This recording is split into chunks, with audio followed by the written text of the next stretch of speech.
Vandag is Vrydag 29 Mei en hierdie week is ons besig om laasweek se Pinksterreeks te herbesoek oor die gees van gasvryheid. Vandag staan ons stil by die tema ongewone gasvryheid. En die teks wat ek jou graag wil uitnooi om weer te gaan lees vandag en verder daarbinne te gaan reflekteer, is die teksgedeelte van Lukas 15, 11 tot 32. En hierdie is die gelykenis van die verlore seun. En dit is een van die mooiste illustrasies van wat 'n mens sou kon noem 'n ongewone gasvryheid in die Bybel. 'n Jonger seun eis sy erfporsie op, verlaat sy vader se huis en vermors sy geld in 'n losbandige lewenstyl. En toe hongersnood kom, beland hy in die varkhok waar hy self van die varke se kos moes eet. En in sy ellende kom hy tot besinning en besluit om terug te keer huis toe. En hy oefen 'n verskoning so lank in waar hy wil sê vir sy vader, ek het gesondig teen die hemel en ook teen u. Maak my soos een van u dagloners. En terwyl hy nog ver is, sien ons in die storie dat die vader hom vol medelee tegemoet hardloop, om omhels en hom soen. Jy sien, die seun probeer sy verskoning opsê, maar die vader val hom in die rede. Hy beveel sy knegte, bring die beste kleed, gee hom 'n ring en skoene, slag 'n vetgemaakte kalf. Laat ons eet en vrolik wees, want hierdie seun van my was dood en hy het lewend geword en hy was verlore en is gevind.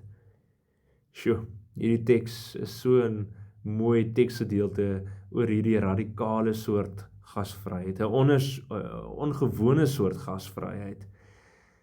En in die antieke kultuur sou 'n vader nie hardloop nie, en dit was amper onwaardig. Hy sou die seun eers laat boet het, maar hierdie vader gee onverdienste en oorvloedige genade. Hy vier fees terwyl die seun nog in die varkhok na die varkhokke ruik. Teologies openbaar Jesus hiermee dat die hart van God die Vader, en hy wag nie passief nie, maar hardloop na elke berouvolle sondaar. Die ouer broer wat kwaad word oor die fees, verteenwoordig die wat genade nie verstaan nie. Hy fokus op verdienste en gehoorsaamheid, terwyl die Vader fokus op herstel en liefde.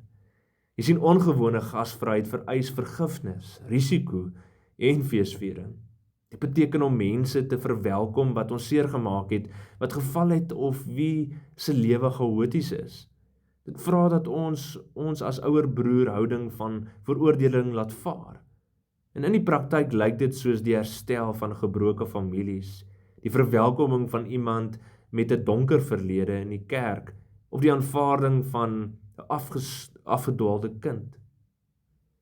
Dit is nie maklik, en dit verg gewoonlik vir die Heilige Gees se krag en sy hulp, maar dit bring groot vreugde in die hemel. Ongewone gasvryheid weerspieël die kruis waar Jesus die uiterste prys betaal het om ons te verwelkom. In 'n wêreld vol veroordeling, dan kan die kerk 'n plek en 'n ware plek word van herstel en tuiskoms. Ons bid saam. Here, genadige God, dankie vir u hartlopende, onverdiende liefde. Vergewe ons wanneer ons oordeel in plaas van verwelkom. Help ons om radikaal te vergewe en fees te vier oor die wat terugkeer. Maak ons harte soos u hart. Amen.